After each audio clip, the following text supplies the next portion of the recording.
मध्य प्रदेश जिसे tiger state का दर्जा हासिल है, वहां अब इंदौर वन मंडल में भी बाघों की मौजूदगी के पुख्ता प्रमाण जुटाने के लिए व्यापक टाइगर काउंटिंग की तैयारी शुरू हो गई है।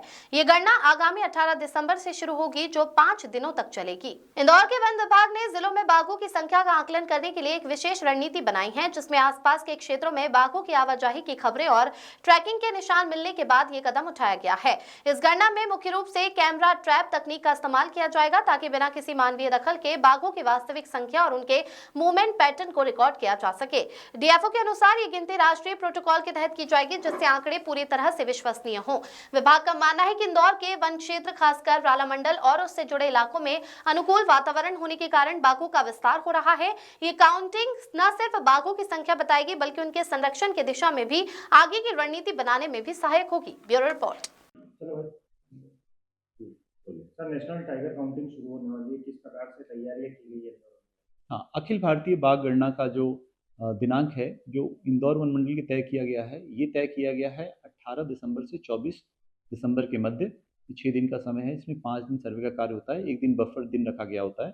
चूँकि ये बहुत ही महत्वपूर्ण सर्वे है और ये कहीं न कहीं भारत स्तर पे देखा जाता है, तो इसके लिए हम लोग हर स्तर पे ट्रेनिंग हो चुकी है, लेकिन हम लोग का मॉक ड्रिल एक्सटेंसिव नहीं हुआ था। इसके लिए वन मंडल इंदौर ने ये निर्णय लिया कि 11 दिसंबर और 12 दिसंबर को पूर्व ही 1 हफ्ता पूर्व ही एक इसी तर्ज पे संपूर्ण वन मंडल में गणना की जाए, बाघ गणना की जाए।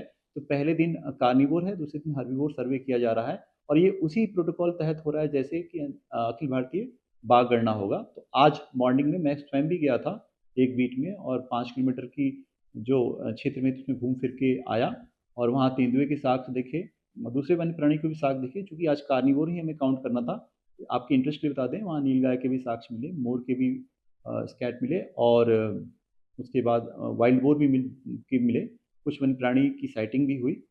तो देख के लगता है कि जो जंगल है काफ़ी प्रचुर है, काफ़ी जैव विविधताओं से भरा हुआ है और वन्य प्राणी जैव विविधता भी प्रचुर मात्रा में है। और इस सर्वे को कल भी हमारा सर्वे है 12 दिसंबर, ये एजुकेशनल पर्पज़ में है। अगर आप स्वयं भी चाहें और स्कूल के बच्चे भी आना चाहें तो पहले से इन्फॉर्मेशन करके आ सकते हैं। हम लोग उनको लाइव डेमोन्स्ट्रेशन दिखाएँगे और जब हम लोग का फॉर्मल ऑफ़िशियल सर्वे होगा, उस दौरान हम लोग कोशिश करेंगे एक्सक्लूसिविटी मेंटेन रखें। उसमें ज़्यादा लोग को नहीं इन्वॉल्व करेंगे, उन्हीं लोगों को इन्वॉल्व करेंगे जो बाघ गणना में फॉर्मली जुड़ रहे हैं, उन्हीं लोगों को हम लोग जोड़ेंगे। ये एक्सरसाइज हो रही है पूरे में।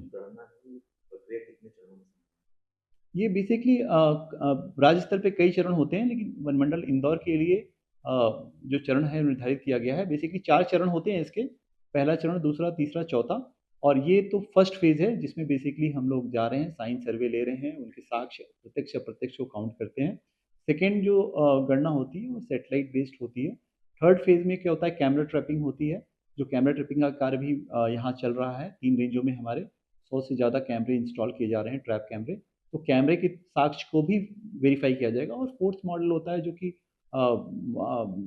भारतीय राज्य स्तर राष्ट्रीय स्तर पे होता है, जहाँ सारे आंकड़ों की स्टैटिस्टिकल एनालिसिस होती है और फॉर्मुलेशंस होता है, उसके आधार पे फिर रिजल्ट की घोषणा की जाती है। सर, इंदौर में कुल अभी कितने टाइगर हैं जो यहाँ मूवमेंट में हैं? पिछली बार जो बाघ गणना के जो प्राथमिक रिजल्ट आए थे, उसमें ये था कि लगभग 14 बाघ के प्रेजेंस को अप्रत्यक्ष प्रमाण मिले थे।